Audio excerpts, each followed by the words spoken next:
Welcome, everyone, to this Instant Reaction podcast. My name is Peter Klein, coming off of an incredible Los Angeles Lakers win over the New Orleans Pelicans. We're going to break every part of this game down that just happened just a few moments ago. And we begin with what was a phenomenal game that it feels like the ending we were robbed of a little bit. As Zion Williamson goes down with an injury, Willie Green spoke just a few moments ago. This from Andrew Lopez of the NBA on ESPN, tweeting out, Willie Green says it's left leg soreness for Zion Williamson. He will get imaging done tomorrow. And it is really too bad because this was the Zion Williamson game. He had 40 points, 11 boards, and another 5 assists in this one. He was doing whatever he wanted offensively. It was the Zion Williamson, or as close to the Zion Williamson that thought we were getting out of Duke, that we have seen so far. He was aggressive in attacking the paint, and basically anytime he got rolling towards the rim, something good was happening for them. Defensively, he came up with a phenomenal block on LeBron. Not that he overly limited LeBron or anything like that, but defensively he was good enough as well. This was the type of performance that we were expecting when Zion Williamson came out of Duke as the number 1 overall pick and was thought to be this transcendent player.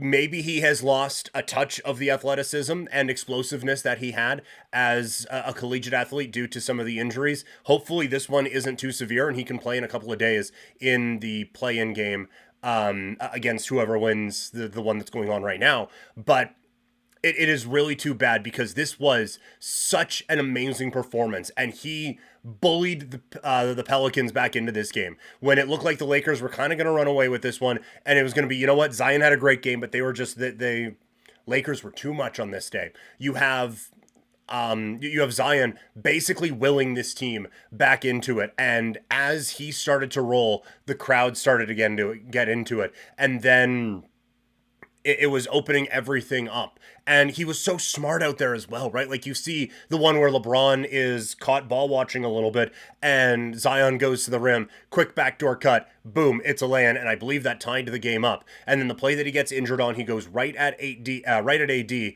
and goes for the lay-in, and it just, something tweaks on him. And I think there's going to be some criticism that it's only left leg soreness. How are you not back in there in what is basically a playoff game, right?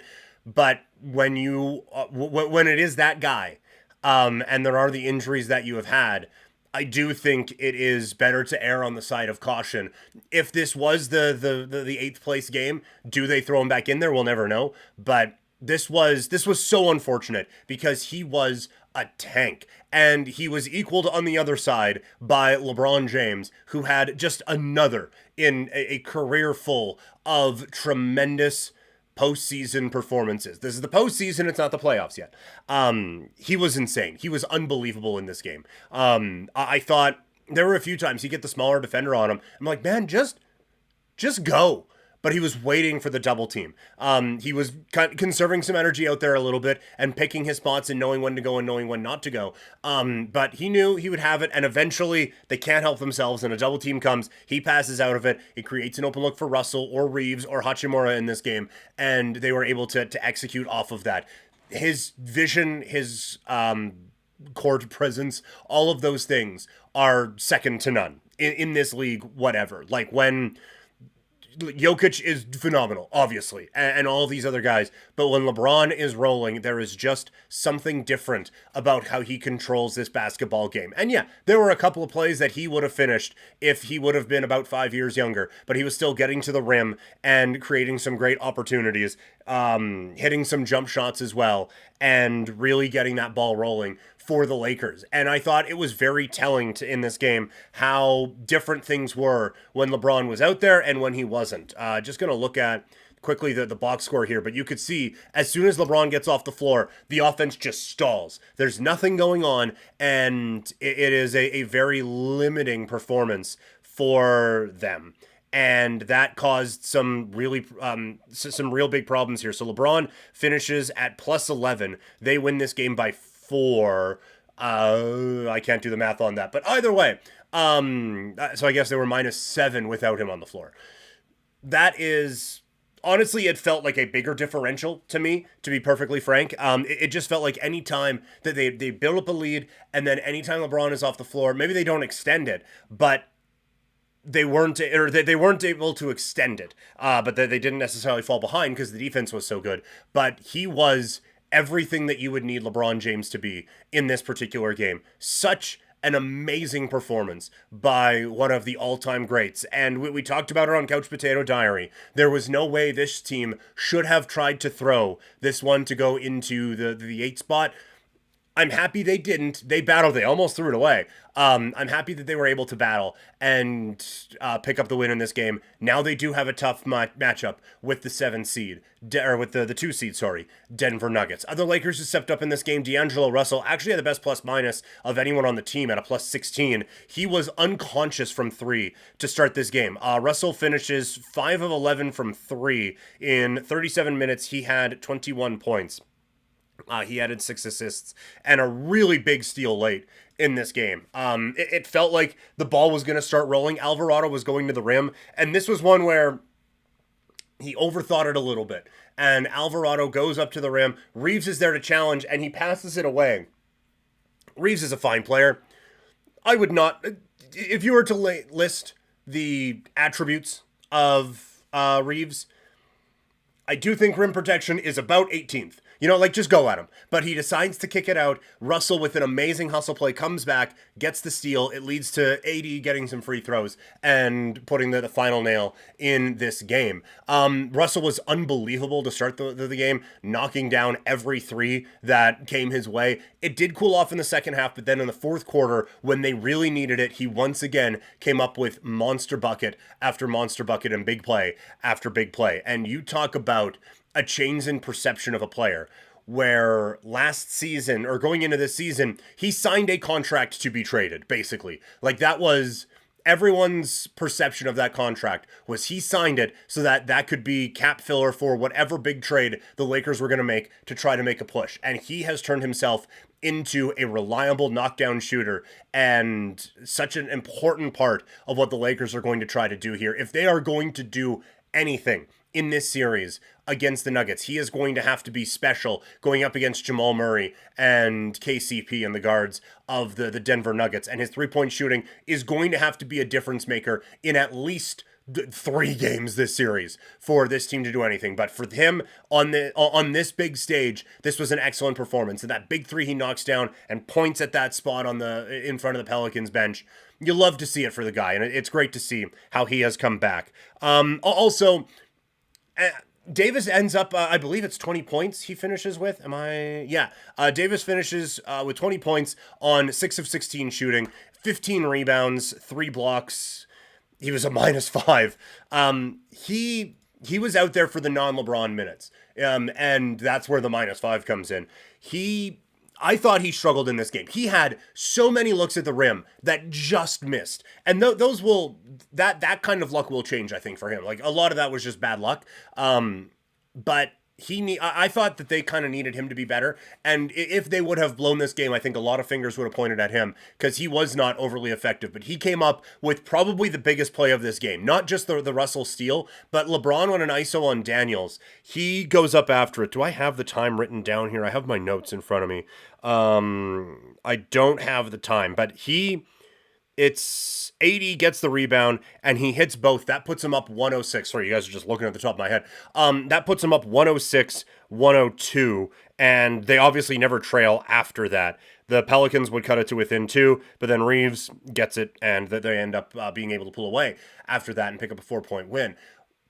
But LeBron is ISO'd on Daniels, drives over to the left side, puts up a patented LeBron tough shot that has gone in. You see the Raptor stuff behind me. LeBronto did that to the Raptors so many times, and that would fall. It came up well short, but AD muscles over top of Nance, gets the rebound, and is able to put it in. And that was, or not necessarily put it in, but draw the foul. And that was such a huge moment. And for AD, I thought his defense was very good in this game. And they needed I was going to say they needed a bit more from him on offense. They got 110 points and they were fine. But if they're going to do anything against Denver, those misses at the rim need to be cleaned up. And he needs to be, I think, much more of a factor in these games, especially in those non-LeBron minutes where there is going to be a lot of focus on him. And I was a little bit frustrated with the Lakers offense as someone who maybe had a financial investment in this team. I really thought when they went small with Nance out there, immediately AD needs to touch the ball on every possession. And it didn't really do that. And they were selling for a lot of quick shots and a lot of unnecessary shots that ended up missing. And I just thought when New Orleans went small with JV out and Nance at the 5, basically every possession needed to start with an AD touch and have him work it into the rim that way. And they didn't necessarily do it, but he finally was able to take advantage of that size advantage that he had and go up at it. It's funny. It seemed like he had the most success when it was Valanciunas on him and he had the speed edge and he was able to try to get around him and hit some of those tough shots. We'll see how he is utilized in this series against the Denver Nuggets, but defensively, he was great. Offensively, it just felt like there was something missing from him in this particular matchup. But defensively, the whole team was great. Like AD with 3 blocks. LeBron was good in spots. There was a couple times he was caught ball watching a touch, but defensively, they came up with enough big stops in the middle part of this game that the hill became just a little bit too big for New Orleans to climb. Again, with the giant note that Zion misses the last 3 or 4 minutes because of left leg soreness. Which is just, it sucks, but is what it is. On the New Orleans side, this was obviously the Zion Williamson game. And as he goes, they go, and that feels really good for the future. But they needed other players to step up earlier. Like he had 20 in the first half, no one else had double digits. And it's not like he was just a ball hog. They were getting some opportunities. Nothing was falling. There are some times when, especially when Zion's not on the floor, where the offense is really, really stale. And the ball movement is just basically non-existent. It's just ISO 3, miss, ISO 3, miss. Try to drive, missed. They needed someone to step up. And it's too bad that Ingram got hurt when he did. He was able to come back, I think, for the last game or 2, I think just 1. And that he was clearly out of rhythm. And there were some times where like, okay, that this is the guy. And there was a couple plays like that, but he wasn't in there for a lot of it down the stretch until Zion comes out. And then they put him back in because they need some scoring. But they needed him to step up. McCollum was really cold until the very, very end. Alvarado is a great player, but when he is your second most effective player on offense, this is a problem. And it was a problem for them here. They just didn't have enough secondary scoring behind Zion to be able to keep up with the barrage from the Lakers with LeBron going. And Hachimura was great from downtown, especially in the third quarter when he had 11.